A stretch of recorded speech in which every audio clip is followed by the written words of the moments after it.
જય માતાજી students, welcome to our YouTube channel Dhyan commerce, the key of success. જય માતાજી વિદ્યાર્થીઓ. ધોરણ 11 આંકડાશાસ્ત્રમાં આપણે પહેલા ચેપ્ટરની થિયરીનો નાનકડો વિભાગ આગળ જોયો છે, જેની અંદર આંકડાશાસ્ત્રની વ્યાખ્યા જોઈ, તે સાથેના અમુક પદો જોયા છે. હવે આજના સેશનમાં મિત્રો આપણે જોવા જઈ રહ્યા છીએ એની અંદર આંકડાશાસ્ત્ર જે છે એનો ઉદ્ભવ અને વિકાસ કઈ રીતે થયો, ઓવરઓલ એનું યોગદાન ભારતમાં કઈ રીતે છે અને આંકડાશાસ્ત્ર ક્ષેત્રે કયા આંકડાશાસ્ત્રીઓએ વધુ યોગદાન આપ્યું છે. એમાં ત્રણ તો તમે જોઈ શકો છો. પ્રોફેસર પીસી મહાલનોબિસ ભારતમાં યોગદાનના પ્રણેતા છે. તે સિવાય સર આયરિંગ ફિશર, જેને આંકડાશાસ્ત્રના પિતા કહેવામાં આવે છે, અને આપણા ગોટફ્રીડ એકેનવોલ, જેમણે આંકડાશાસ્ત્ર શબ્દનો સૌ પ્રથમ પ્રયોગ કર્યો હતો. હવે ડિટેલમાં જોઈ લઈએ એક ઓવરઓલ રિવ્યુ કે કોણે કઈ રીતના યોગદાન આપ્યું છે. તો સૌપ્રથમ એના ઉદ્ભવ અને વિકાસના સંદર્ભમાં પાયો જે હતો મિત્રો, એ મૌર્ય સામ્રાજ્ય દરમિયાન ઈસવીસન પૂર્વે 321 થી 296 ના સમયગાળા દરમિયાન થયો હતો. ઈસવીસન પૂર્વે છે એટલે તમને ઊંધું લાગે કે 321 થી 296 કઈ રીતના, તો એ જે વિભાગ છે ઈસવીસન પહેલાનો છે.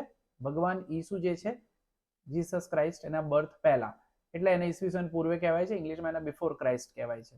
તો એ વખતે ભારતનું પ્રદાન યોગ્ય હતું આંકડાશાસ્ત્રમાં. ત્યારબાદ અકબર, જેને આપણે જાણીએ છીએ, અકબર બિરબલની ઘણી વાર્તાઓ તમે સાંભળેલી પણ છે. તો એ અકબરના શાસન દરમિયાન આંકડાશાસ્ત્રીય પદ્ધતિનો ઉલ્લેખ અબુલ ફઝલ દ્વારા રચિત આઈને અકબરી પુસ્તકમાં પણ જોવા મળે છે. તો આઈને અકબરી પુસ્તકના રચયિતા છે એ પણ પૂછી શકે આપણને ઓબ્જેક્ટિવમાં, જે છે અબુલ ફઝલ. અને કયા શાસન, કોના શાસનમાં? તો અકબરના શાસનમાં. એવી રીતે યાદ રાખી શકો છો. સેક્શન એ સેક્શન બી માટે મિત્રો અગત્યનો વિભાગ છે. ત્યાર પછી વાત કરીએ તો બહુ જ અગત્યનું, અને મેં તમને હમણાં વાત જ કરી એ પ્રમાણે, ગોટફ્રીડ એકેનવોલ ઈસવીસન 1749માં ગોટફ્રીડ એકેનવોલે સૌ પ્રથમ સ્ટેટિસ્ટિક એટલે કે આંકડાશાસ્ત્રનો પ્રયોગ કર્યો. પણ જર્મન ભાષાની અંદર સ્ટેટિસ્ટિકમાં પાછળ કે આવે છે, આપણે અંગ્રેજીમાં સ્ટેટિસ્ટિક્સમાં સી વાપરીએ છીએ. તો આમાં કે વાળો સ્ટેટિસ્ટિક છે, ધ્યાન રાખજો, સ્પેલિંગ મિસ્ટેક નથી. જર્મન શબ્દ છે, એટલે એનો પ્રયોગ પ્રથમ જેણે કર્યો હતો એ છે આપણા આંકડાશાસ્ત્રી ગોટફ્રીડ એકેનવોલ, 1749. ધ્યાન રાખજો, મોસ્ટ આઈએમપી પ્રશ્ન છે, પરીક્ષામાં જનરલી પૂછાય જ છે. ત્યારબાદ લાપ્લાસ અને ગોસ નામના આંકડાશાસ્ત્રીઓએ સંભાવનાના સિદ્ધાંતોમાં 17મી 18મી સદી દરમિયાન આપણને યોગદાન આપ્યું અથવા પાયો નાખ્યો હતો એમ કહી શકાય.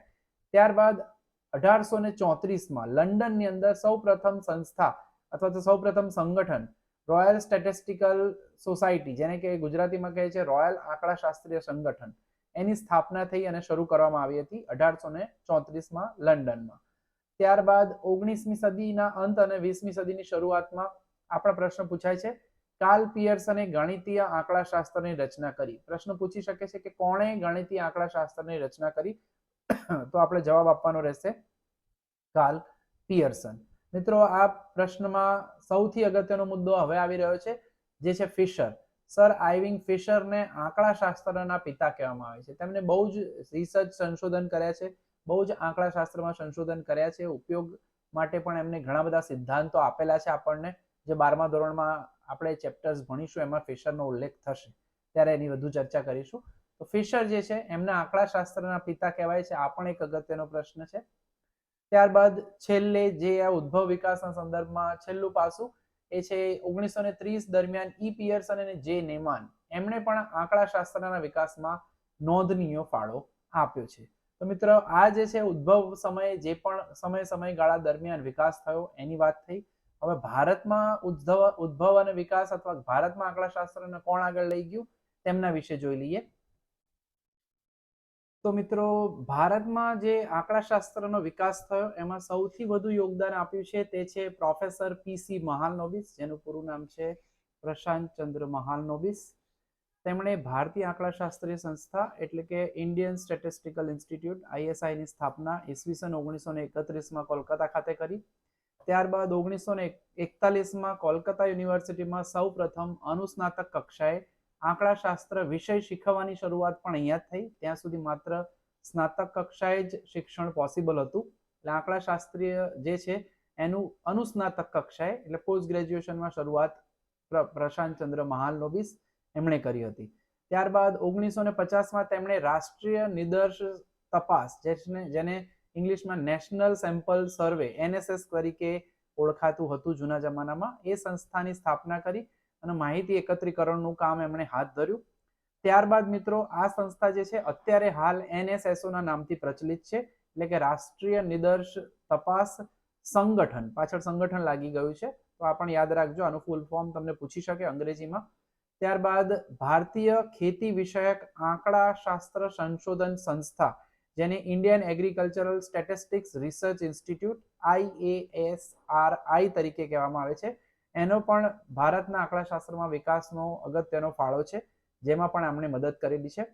ત્યારબાદ ઈસવીસન 1949માં હૈદરાબાદમાં રિજનલ રિસર્ચ લેબોરેટરી ખાતે કાર્યાત્મક સંશોધનનું એકમ અસ્તિત્વમાં આવ્યું. કાર્યાત્મક સંશોધન એટલે કે ઓપરેશન રિસર્ચ, જેનો બીજા વિશ્વયુદ્ધ દરમિયાન બહારના દેશોમાં ભરપૂર ઉપયોગ થયો હતો. ભારતમાં તેની શરૂઆત કરાવવાવાળા PC મહાલનોબિસ જ હતા. અને અંતે વાત કરીએ મિત્રો તો રાષ્ટ્રીય આયોજન અને તપાસ માટે ઈસવીસન 1953માં ISI એટલે કે ઇન્ડિયન સ્ટેટિસ્ટિકલ ઇન્સ્ટિટ્યૂટ, ભારતીય આંકડાશાસ્ત્રીય સંસ્થા, જેની સ્થાપના PC મહાલનોબિસે કરી હતી, એમને કાર્યાત્મક સંશોધનનો ઉપયોગ કરી અને પંચવર્ષીય યોજના, બીજી પંચવર્ષીય યોજનાનું માળખું તૈયાર કર્યું હતું. તો મિત્રો આ જે સેશન છે એની અંદર બધા જ અગત્યના ઓબ્જેક્ટિવ પ્રશ્નો સામાન્ય રીતે 1 માર્કમાં સેક્શન A સેક્શન B માં પૂછી શકાય તેવા છે. તે બહુ જ અગત્યના પ્રશ્નોની આપણે આજે ચર્ચા કરી છે. નેક્સ્ટ સેશનમાં આપણે નાની ટૂંક નોંધો જોવાના છીએ અને આ પહેલું ચેપ્ટર જે પાયારૂપ છે આંકડાશાસ્ત્ર માટે એનું આપણે નેક્સ્ટ સેશનમાં અંત કરીશું. ત્યારબાદ બીજા ત્રીજા ચેપ્ટર એટલે કે ગણતરીના ચેપ્ટરની શરૂઆત થશે. તો આજના સેશનમાં મિત્રો આટલે સુધી રાખવાના છીએ. જય માતાજી. Thank you. Please like, subscribe, share and press bell icon for notification. Thank you.